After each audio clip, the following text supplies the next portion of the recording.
Assalamualaikum warahmatullahi wabarakatuh. Salam sejahtera untuk kita semua. Salam dan bahagia anak-anakku sekalian, siswa dan siswi SMA Negeri 1 Maluku Tengah, siswa kelas 10 dan 11 IPS. Apa kabar kalian hari ini? Ya, semoga selalu sehat walafiat dan selalu dalam lindungan Allah Subhanahu wa taala. Baik anak-anakku, jumpa lagi hari ini dengan saya Bu Yanti. Bu Yanti akan menerangkan terkait dengan konsep perubahan dan keberlanjutan dalam sejarah. Mengapa Bu Yanti membuat video tersebut? Karena berkaitan dengan kompetensi dasar kedua. Di situ di kurikulum pandemi COVID-19 kita belajar pada kompetensi dasar kedua ini adalah yang berkaitan dengan konsep perubahan dan keberlanjutan dalam sejarah, khususnya sejarah Indonesia kelas 10.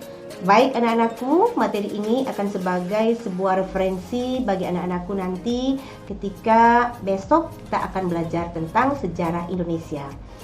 Nah, anak-anakku sekalian, kompetensi dasar pada kompetensi kedua ya, di situ dijelaskan tentang memahami konsep perubahan dan keberlanjutan dalam sejarah.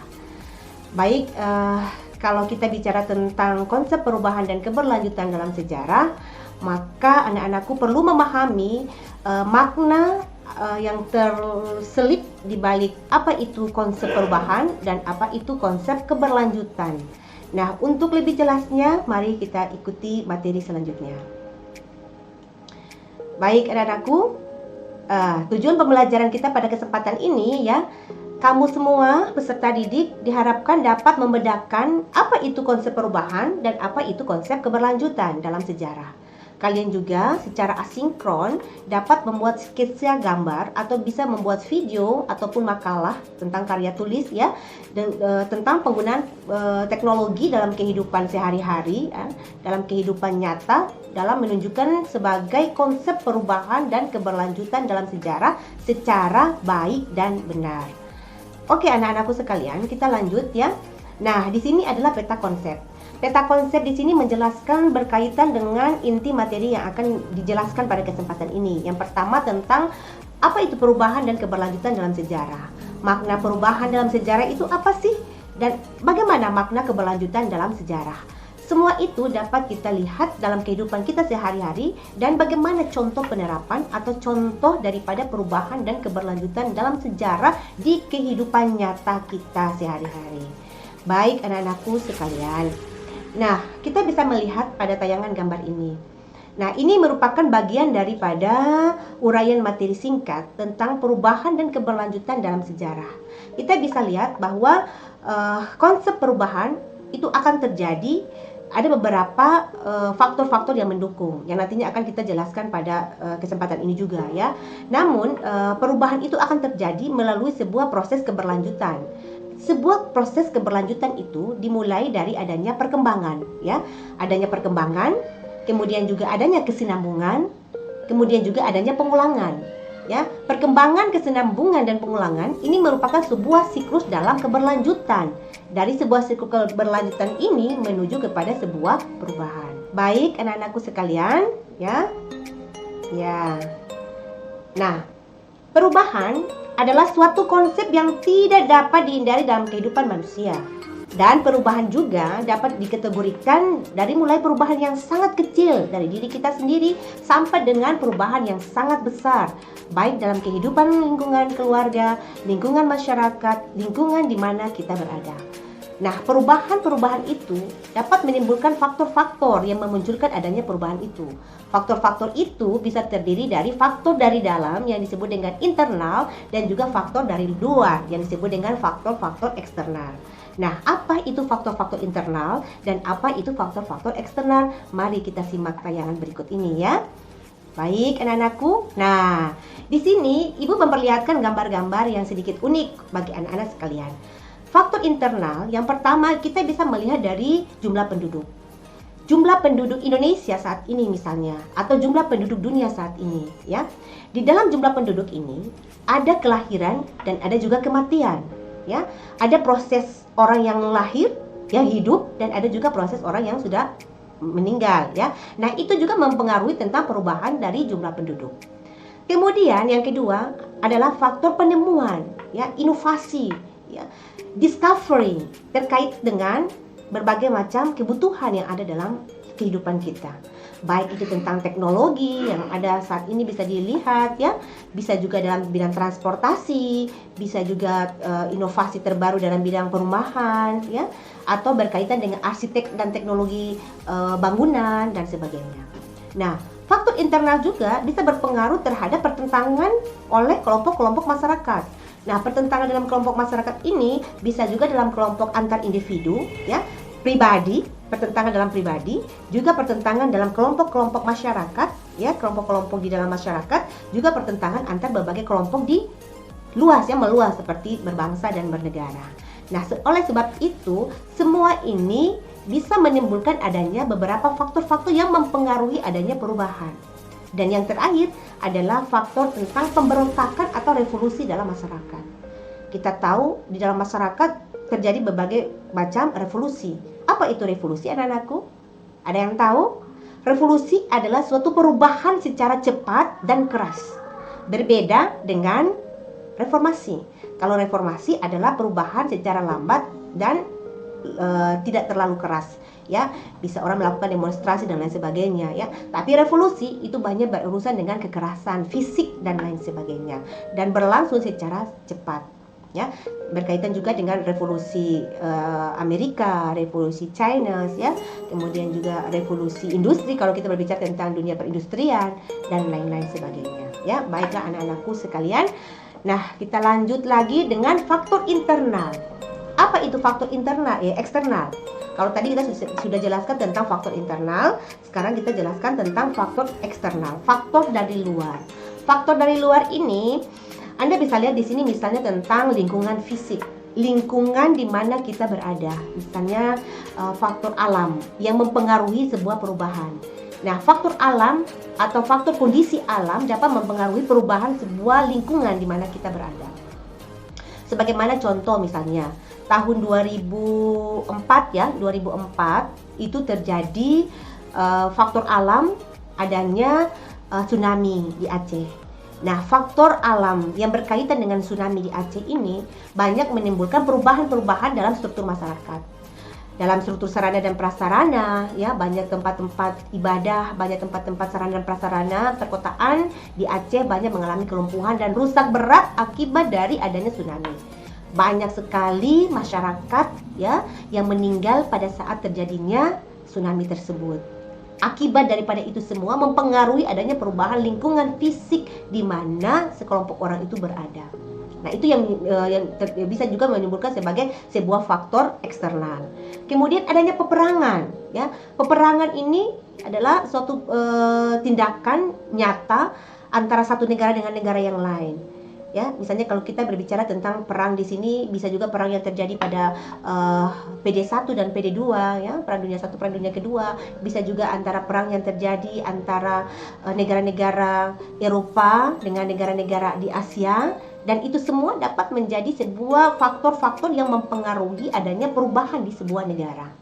Jadi kalau tadi sudah ada faktor dari eksternal itu seperti lingkungan fisik, kemudian juga peperangan, kemudian juga adanya sekelompok masyarakat atau masyarakat yang kurang peduli, misalnya faktor karena pengaruh kebudayaan asing, ya, terjadi perpaduan sebuah unsur kebudayaan. Ya, misalnya adanya globalisasi ini, budaya-budaya asing itu mulai masuk dan mengakar di Indonesia. Namun perpaduan daripada unsur-unsur kebudayaan asing itu juga memang bisa membuat sebuah perubahan, ya, perubahan terjadi di dalam negara.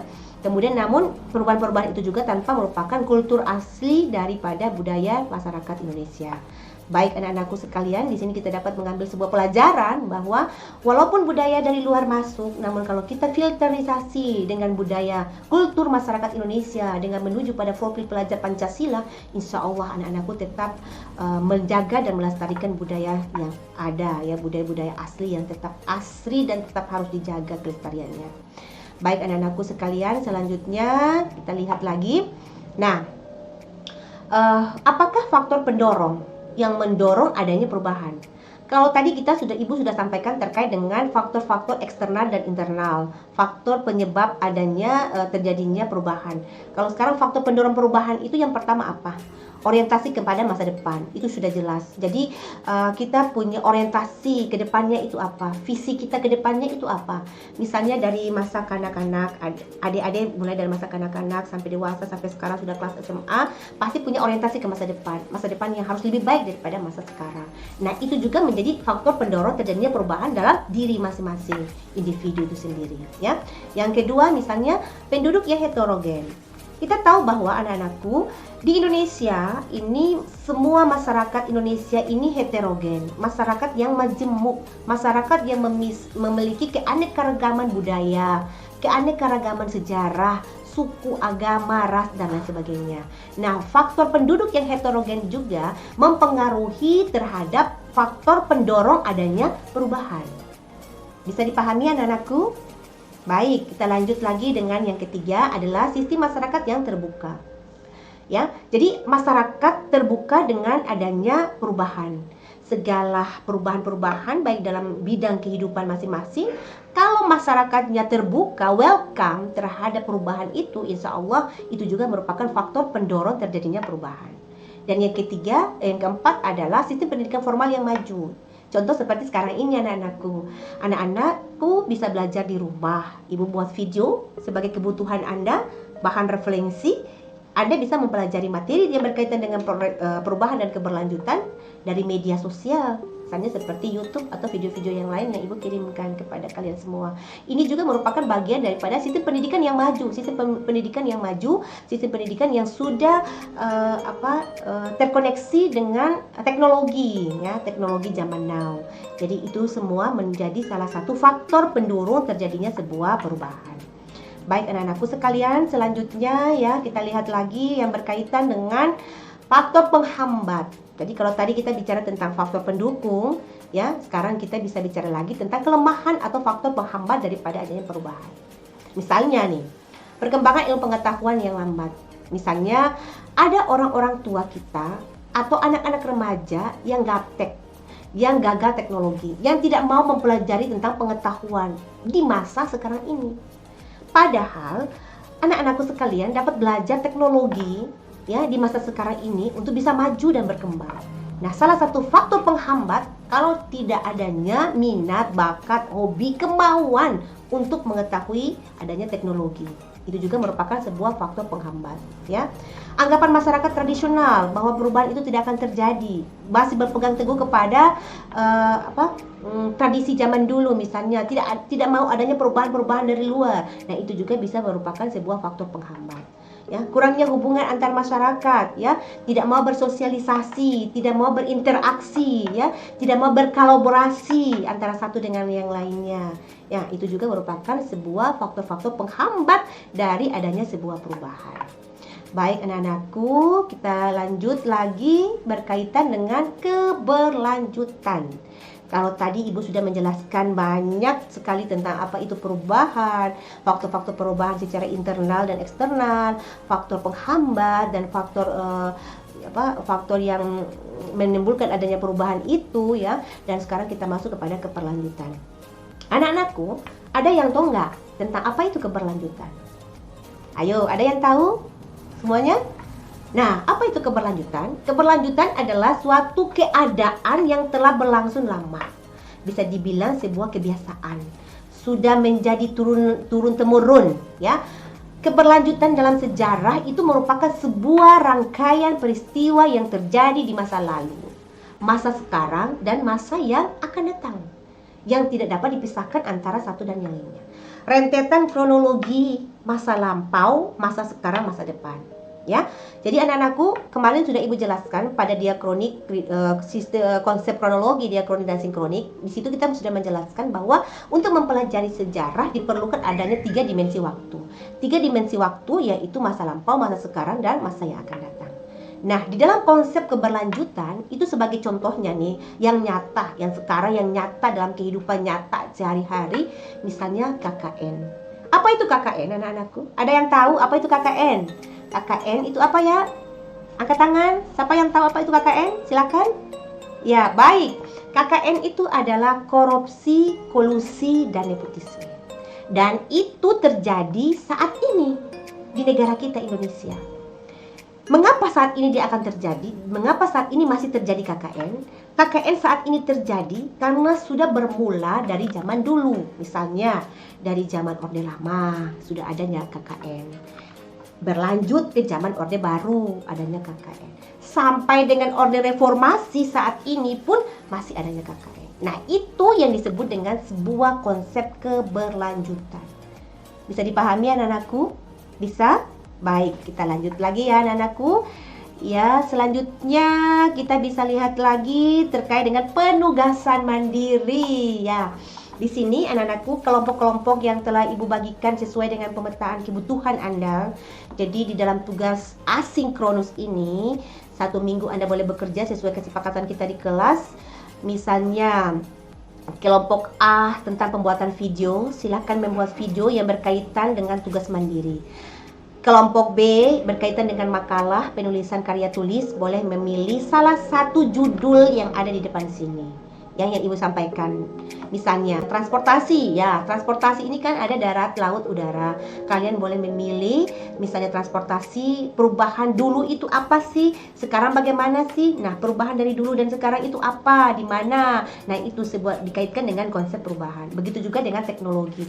Teknologi zaman dulu seperti apa, misalnya dari mulai manusia purba itu ya, misalnya batu dengan batu digesek kemudian jadi api. Sekarang kita pakai korek api, atau Anda juga bisa mulai dengan adanya HP. Zaman dulu kita pakai apa, zaman sekarang kita pakai apa. Kita bisa terhubung dengan semua orang di seluruh dunia dengan menggunakan apa.